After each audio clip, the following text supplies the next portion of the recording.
Welcome guys to this video that's going to be about the new patch 19 that just hit the test servers. This patch is quite huge because it has some extremely important things such as limb penetration, an extremely good in-game marker system, nice performance improvements, and just some really good quality of life improvements that we're going to go through in a moment here. I will be showing you examples from in-game so you can see exactly how a lot of these functions work in-game. First of all, the game now has a bullet penetration system. That means you can shoot through forearms and hit the body when those arms are covering up the body. Super important because that was extremely frustrating. The most frustrating part of not having limb penetration was actually the hands, but the hands have completely lost their hitbox. They no longer have a hitbox. Let me show you how this works in practice. When testing limb penetration, one thing is very important to notice. The hands no longer have a hitbox. This is really important because the hand damage was ridiculously low, but instead the bullet would go through and hit the player. A lot of damage was issued by the shot because it simply went directly through, even though I was aiming on the hands. You will, however, though, have a similar effect because the arm hitbox start around here, so you can actually hit the arm hitbox like this. So the arm still had this hitbox, and that means, as you can see from the damage, the player did not take a lot of damage. Also, it will penetrate and hit here, so it's just going to penetrate. So if I shoot like this, I'm going to penetrate one arm and pretty much hit the other arm. So you need like these angles, like something like maybe this. Yeah, that did a lot more damage. I still hit the hand. You have no impact on the body, but it did way more damage because instead of penetrating an arm and hitting an arm again, I now penetrated an arm and hit the body. So I think it's going to be really interesting to see how this is going to work in practice. And I'm super happy that we have no hand hitbox anymore. This also means that if you have this character that is running, actually, can we do this? If you have this character that is running, gonna control the other computer. Yeah, you see the hands flapping up like this. So they will no longer potentially block a shot. So that's also really good. Another thing to notice is that forearm penetration is disabled for shotguns, because if they didn't do this, it would have been a crazy buff to shotgun damage. I'm not so sure I agree with this. I think I would love to see how it would be in practice, or simply a reduced penetration for shotguns instead of having none at all, because shotguns can be very frustrating to use. And the bullet penetration is not applied to legs. When exiting a vehicle while pressing the sprint key when boosting, the sprint will now remain engaged, but this means that you don't have to release and press the button again. A nice little thing. If a teammate disconnects but is still alive, other teammates couldn't see the game reward result screen after the teammates died, but now players can check this even if there are disconnected players in their team. If a disconnected teammate reconnects to the game and finishes the game with better results, teammates will receive any additional rewards earned by that player. This is super cool and I really like this change. To prevent abuse, other teammates cannot see the death cam until all players, including the disconnected player, have died. Also, they're removing the stuff from the PGI 2018, which by the way was amazing. And now to a really cool UI improvement, dropping items in stacks. Dropping stacks of ammo has also been improved, so if you drag and drop your item while holding control, then you will get an option to get the slider here. That's pretty cool. And it defaults to half of the stack, and you just click drop and then you go. Also, if you simply hold Alt while left clicking, you drop it all. And if you hold Alt while right clicking, you drop half. Super cool. Another cool feature is the weapon attachment management that has been greatly improved. Check this out. If you have an inventory that is full and you drop your scope by right clicking, it will drop to the ground immediately instead of saying inventory full.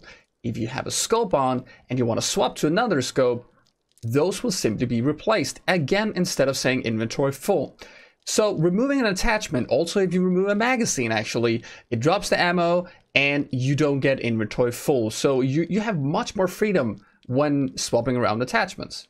We also have an improvement in the UI regards to team management, which allows you to mute teammates. You can now also mute individual teammates by pressing escape, pressing team management, and then mute the player you want to mute. This was actually possible before using an Xbox controller on PC, but now we have the menu on PC on its own.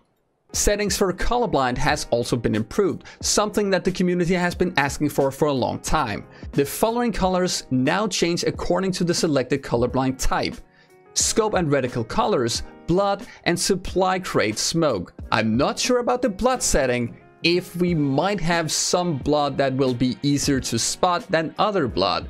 I will have to look into this in another video. Also, markers are now numbered. Another help if you're colorblind is also the numbers you can see on the markers, because now the markers not only has a color, but they also have a number. And about markers, there's some extremely cool happening with those, because this is insanely huge. Check this out.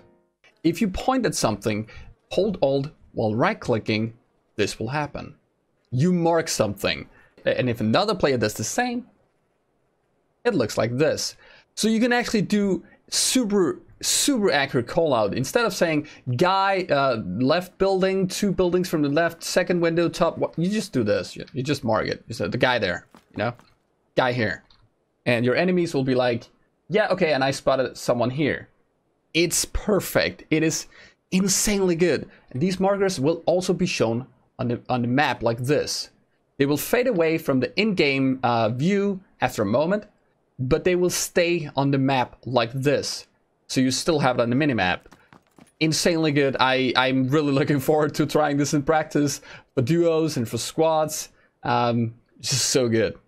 Of course, you can change the keybinds for this, but I kind of like having Alt, because you hold down Alt to look around, and that kind of makes good sense for me when marking locations. Like if you're running, you can look to the side very easily and mark a location. I kind of like that. Also, eliminated teammates can now place markers, also a big improvement for duo and squad play. Equipped Weapons HUD now shows slot numbers for improved readability. And the kill feed now displays personal knockouts. When you knock down a player, it will now also be visible to yourself in your own kill feed, like this. Here you see me knocking down a teammate, but this is the same thing when knocking down an enemy. You can now actually see your own knocks. And we also have some cool graphic settings improvements that you can see right here. A lot of things happened in the graphic settings as well, because here you have lobby FPS limit, which might be actually kind of cool, because you don't really need that much FPS in the lobby, and this might reduce the heat your GPU produces. Also, an in-game FPS limit, a smooth frame rate. So this thing should smoothen out your frames if you have a lot of dips in FPS. So if your FPS goes really high and really low, then they should simply smoothen out the stutter. So basically, this seems cool, but I'm not sure if it increases input lag. I will need to look into this further, because you don't want input lag, and often these functions like these will increase input lag. Another feature that is really cool is sharpen. Sharpen will simply sharpen the picture. Without it, it looks like this. And with it, it will look like this. I see a pretty big difference, but I'm not sure it's going to be visible in the video because of the video compression. But anyway, sharpening will give you a clearer image, making it easier to see details, and simply removing this blur effect that a lot of people has been complaining about, especially when using anti-aliasing.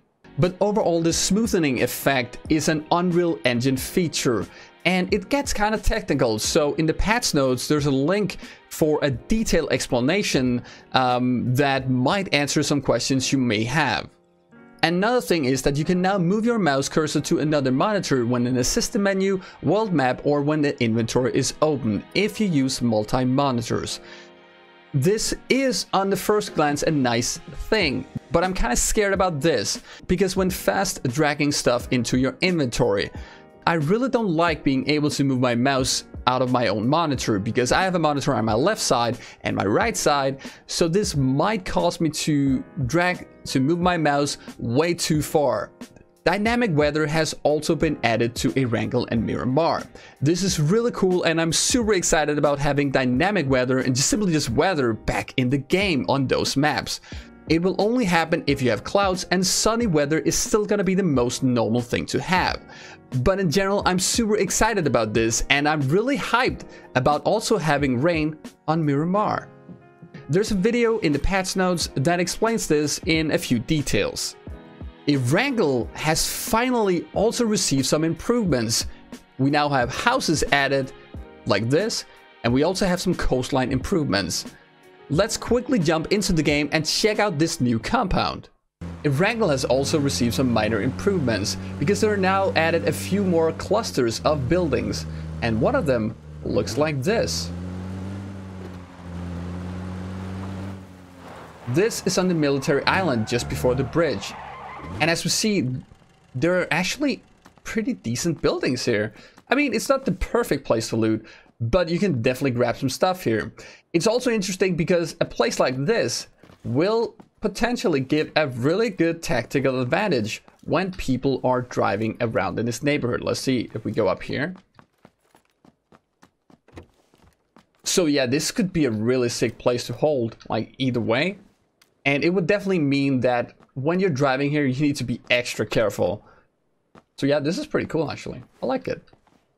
Miramar also received improvements. More dirt roads has been added for better vehicle effectiveness, and certain high slope sections of roads have been lowered to enhance vehicle effectiveness. All in all, to make vehicles more effective on Miramar. Custom Games has also received some new stuff, but I'm not going to go into this in this video. You can just go into the custom game settings and check it out for yourself. Regarding performance, we have a bunch of things that should improve FPS performance and server performance, and I'm really excited about seeing how these things will improve the game performance. But really, all of this stuff, it sounds really good, but I will have to see in game when I start playing if there's less desync, if the server feels better, and or if you have more FPS. A cool thing about the sound is that they decrease the volume of vehicle sounds for players inside vehicles in FPP mode, something that is very welcome, because when playing TPP you're further away from your vehicle, and it's much more pleasing to drive the vehicle simply because of the loud volume that you have in FPP. But now you won't have that loud volume, and I just tried it and it feels really good. We also have some bug fixes. Some are big, some are minor. I think the one where a frying pan and a firearm could be held at the same time is very good to have fixed, because this definitely looks silly where someone would like cover their face with a frying pan while still being able to shoot. I of course also like that they fixed an issue that would cause players to get stuck if moving in a small space. But in general, I will say that these bug fixes are cool, but they're not that big, and I'm still looking forward to seeing stuff like, you know, the SMG red dot not being able to be changed, or the red dot changing when you swap around scopes on assault rifles, and perhaps even the zeroing issue with the AKM when you put on a scope and you take it off, and the iron sight zeroing goes completely nuts. Stuff like that for me is more important, but I mean, this is good still. I'll take everything. So yeah, in general, this is a really good patch. There's some really cool stuff here, and this is definitely gonna improve the way you play the game. Especially the marking system is huge for people that play in duos or squads, and the bullet penetration system is very welcome and is gonna reduce the amount of frustrating fights that you otherwise have. But yeah, that's it guys. Enjoy the patch. It's on the test servers right now, and it's gonna go to live servers very soon. And if you liked the video, don't forget to subscribe to the channel for more, and I'll see you guys next time.